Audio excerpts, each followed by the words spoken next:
চট্টগ্রামের আনোয়ারা উপজেলার রায়পুর ইউনিয়নের বেড়িবাঁধ এলাকায় সাগরের ঢেউয়ের কারণে একটি জাহাজ আটকে পড়েছে। বৃহস্পতিবার রাতে উপজেলার রায়পুর ইউনিয়নের উঠান মাঝির ঘাট এলাকায় একটি মসজিদের পাশে এ ঘটনা ঘটেছে।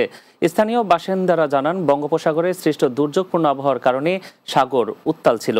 এ সময় একটি মাঝারি আকারের পণ্যবাহী জাহাজ নিয়ন্ত্রণ হারিয়ে রায়পুর বেড়িবাঁধ এলাকায় আটকে যায়। খবর পেয়ে কোস্টগার্ড ও দায়িত্বে থাকা লোকজন জাহাজটি তাদের নিয়ন্ত্রণে নেয়। জাহাজটিতে কোনো তেল বা বিপজ্জনক পদার্থ আছে কিনা তা নিশ্চিত হতে কাজ করছেন তারা। এ ঘটনায় এখনো কোনো হতাহতের খবর পাওয়া যায়নি।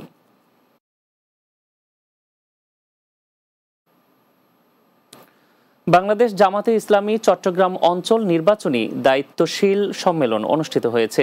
চট্টগ্রাম নগরের দিদার মার্কেটের সাফা আর্কেডে এ সম্মেলন অনুষ্ঠিত হয়। এতে প্রধান অতিথি ছিলেন বাংলাদেশ জামাতে ইসলামীর নায়েবে আমির ও সাবেক সংসদ সদস্য ডাক্তার সৈয়দ আবদুল্লাহ মোহাম্মদ তাহের, বাংলাদেশ জামাতে ইসলামীর সহকারী সেক্রেটারি জেনারেল ও চট্টগ্রাম অঞ্চল পরিচালক মাওলানা মোহাম্মদ শাহজাহানের সভাপতিত্বে সভায় উপস্থিত ছিলেন কেন্দ্রীয় কর্ম পরিষদ সদস্য, চট্টগ্রাম মহানগরী আমির শাহজাহান চৌধুরী, সদস্য অধ্যাপক আহসানুল্লাহ, মোহাম্মদ জাফর সাদেক সহ অন্যরা।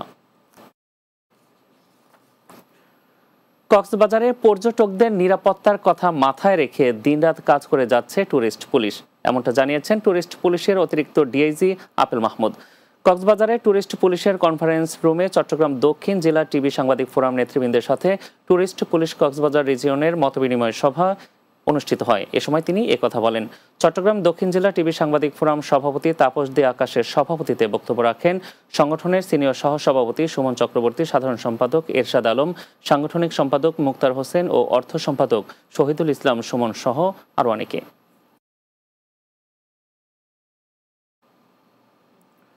রাতে বাংলা নিচ্ছে আরও একটি বিরতি, ফিরছি কিছুক্ষণের মধ্যে, সঙ্গেই থাকুন।